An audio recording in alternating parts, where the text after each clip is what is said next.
Hi, and welcome to Lift Kits and Coffee. My name's Chris, and as the shirt says, and welcome to today's video, which was supposed to be an install video of the Freedom Off-Road front coilovers and upper control arms in my 2004 4th gen 4Runner.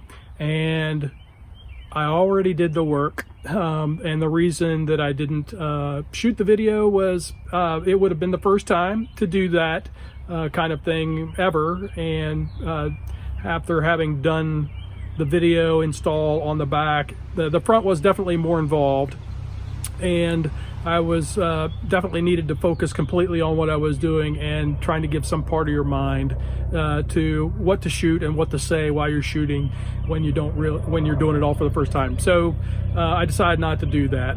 But instead, I thought today I would just take the camera around to the driver front wheel well. I think we get one helicopter a month, and here it is. So we'll fast forward. So I've got the front wheel off on the driver's side with everything installed, and I just thought I would bring the camera around and show you the different pieces and maybe talk you through some of the things that I thought about while I did it. So let me get the camera over there and we'll do that.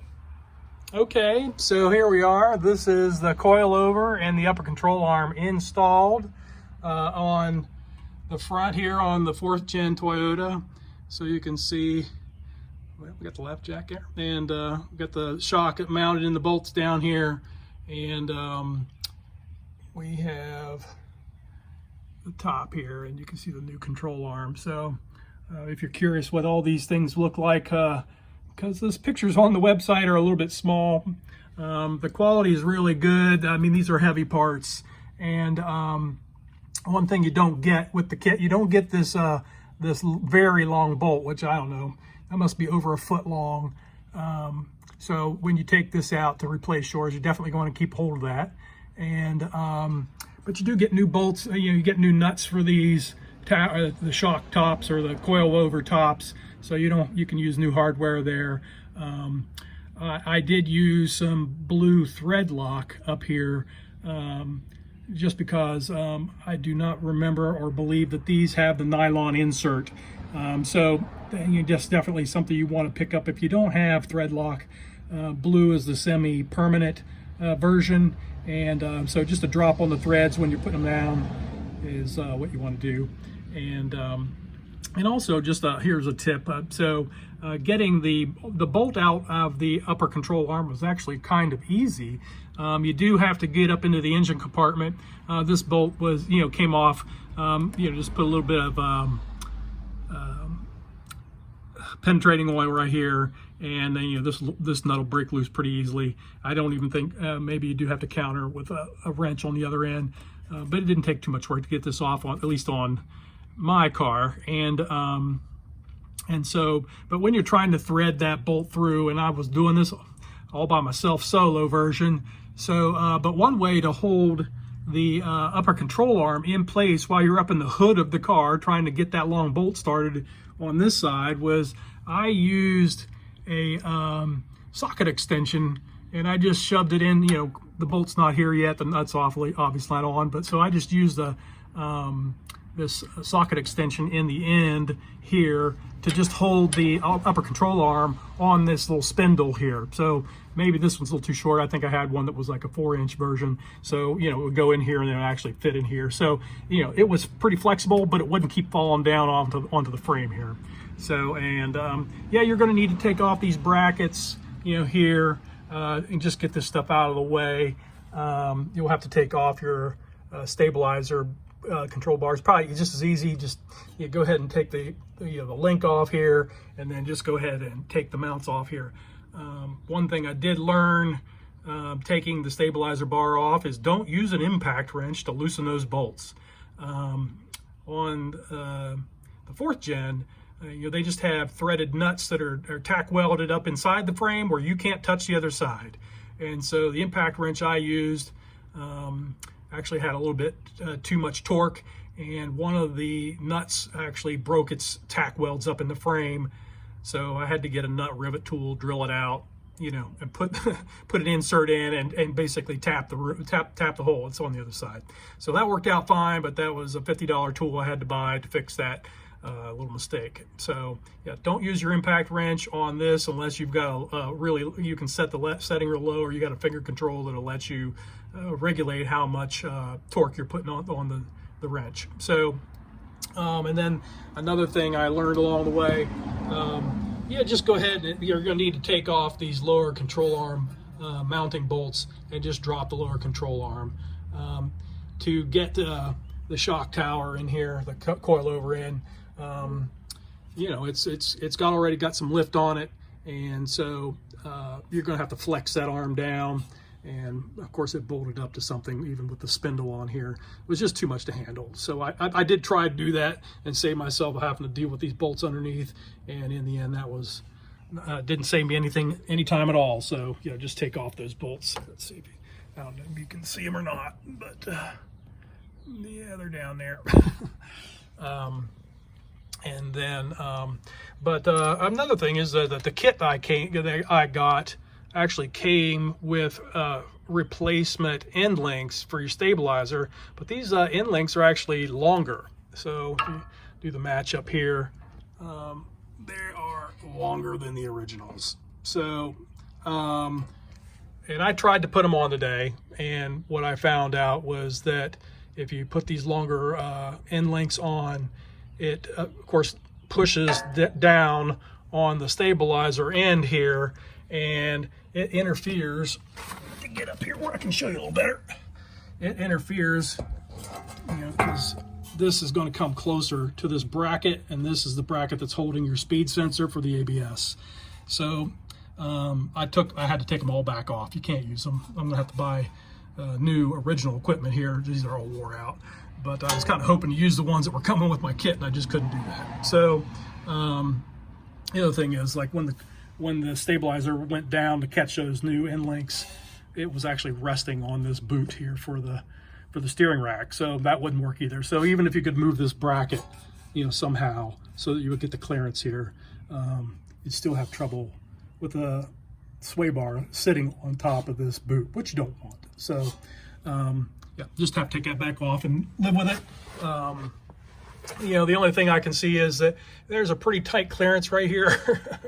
And that's probably the reason that they send you that link, but it's not, I don't know, it just doesn't work out. The only way I could see that you could possibly make that work is if you want to locate, you know, the stabilizer more forward that way and bring this out, you know, and so that there might be some more clearance down here on that speed sensor. But you know, I don't think that's probably not a good idea. And so I think it looks really good.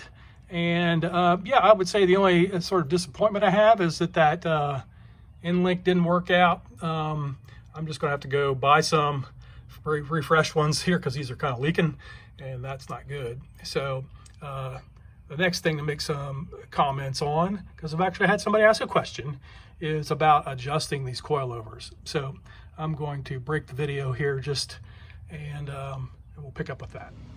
So just wanted to pick up with, you know, what does it take to adjust the coilovers to get the lift you want? So you can probably see I've got some Sharpie marks on there.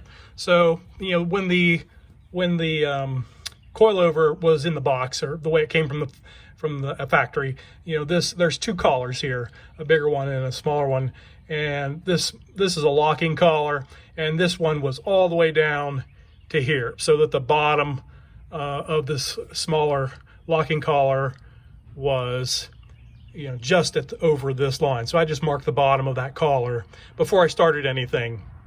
Now what I did learn along the way is that at least on the Freedom Off-Road coils, you know, you can see the threads here, and there are 8 threads per inch. So if you just count 8 here, you know, it goes an inch. And so my intention was to put 2 inches of lift on the truck here.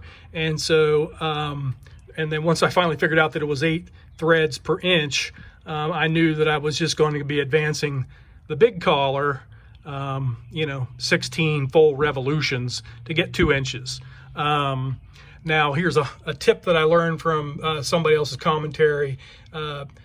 So, yeah, when you start out, there's, of course, plenty of tension here, but the more you move this, the base collar here up, or the seat for the spring collar, more tension and pressure is on it. So what they recommended is that, of course, when all this is down here and the spring's even in this space, go ahead and take some WD-40 or penetrating oil and just lubricate these threads. And I actually put some, or tried to get some, in at this, there's a little plate here, a little steel plate that the spring's setting on that does not spin. But, of course, this collar was going to spin underneath it and then push that thing up with the spring. So I tried to get a little bit of oil in there just so that reduce the friction.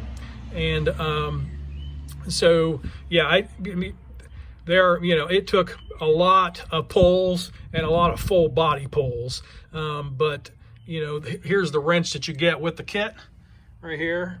And so, and it's, you can tell it's a thick piece of steel. And so, you're not likely to break it. It'd be nice if the handle was a little bit longer, because that would give you some more on-tool leverage. Of course, you can add something to the end of it to get your own leverage. But I think that the reason you might be very careful about doing that is that this is aluminum or some softer composite metal alloy, and so you can sort of see where my steel tool nicked up on this this collar and moving it around. And I had watched somebody else do it and saw the damage they had done to theirs, just with the wrench on the collar and in the these registration notches. So learned from there that when you place the tool in, because it kind of goes this way to crank it up. So you're working from this side. I think you can see right away that you're going to have to take your sway bar all the way off, or you're going to have to drop it, or take this off on both sides and push it all the way up here so that it's not interfering with your work.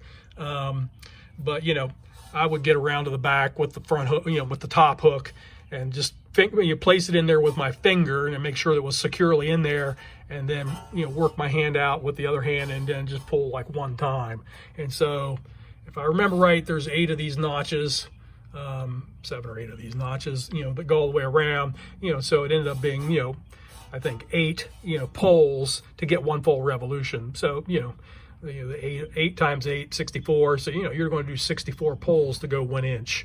And, you got to, carefully place the tool in the registration spots for each pole. And of course, after you've done the first 64, it's easy to get a little more careless. And then of course you got the other side of the truck to do. So I guess I'm just saying, that don't put yourself in any big hurry to do this. Realize that you're going to, go ahead and think like you're going to spend like a half hour or so on each side. And I didn't really try and figure out, what it was going to be to get like the perfect side-to-side lift of 2 inches. I just put 2 inches of lift on the coilover, and because I really had no idea what that effect was going to look like. Once you put the tires on, you put the truck down, and you're looking at the whole thing together. So I put 2 inches on both sides, put the wheels on, lowered the truck, and accounting for the fact that there's no extra spacers in this lift kit for the Toyota lean, I've got about a 1/2 inch of lean on my driver's side, which honestly, given the fact that you hardly ever park on a perfect piece of concrete or whatever, I don't know that you're ever going to see a 1/2 inch. So and so I actually was pretty happy that with 2 inches on both sides, that having measured the truck all the way around a couple different times, that it's really close. So, and you can tinker with it, after you've got it on, but like you can see, once you've hooked everything back up and the tires on, you're going to find it pretty challenging to get that wrench in there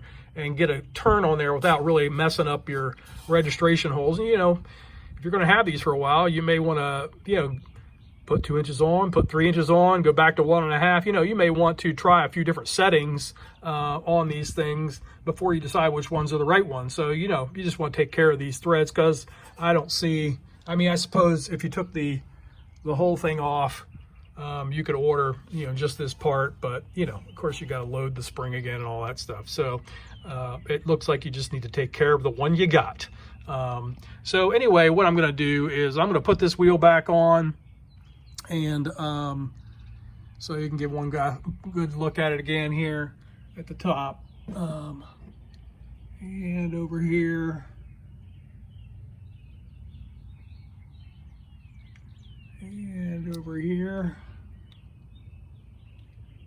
I'm going to put it all together, and then we'll back up and take a look at the truck with all the wheels on and the lift on. All right.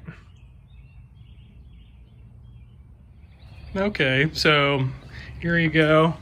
There's the down on the ground with the wheels on, and these are still the wheels I have from when I bought the thing, and I'm probably going to keep the rims for a while, but I definitely need tires.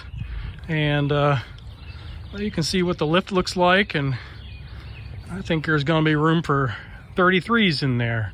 So that is my hope and my plan. But so yeah, my driveway has a little slope that goes uphill here towards the port itself. So, you know, maybe it looks like it's going up a hill, and I don't mind a little bit of rake. There is a little bit of rake to the front to back, but I think it looks pretty good. And I think that that little bit of red poking through with those upper control arms looks good. And so yeah, I don't know that there's going to be any more install videos. Hopefully we can get on to videos about taking coffee out on the trail and going someplace. Maybe there'll be a little video about the tires and 33s and what it took to get them to fit. But yeah, and in that regard, I think my plan is to go with 255s. So these are 265/70 R17s on here right now, and they have a pretty good footprint, but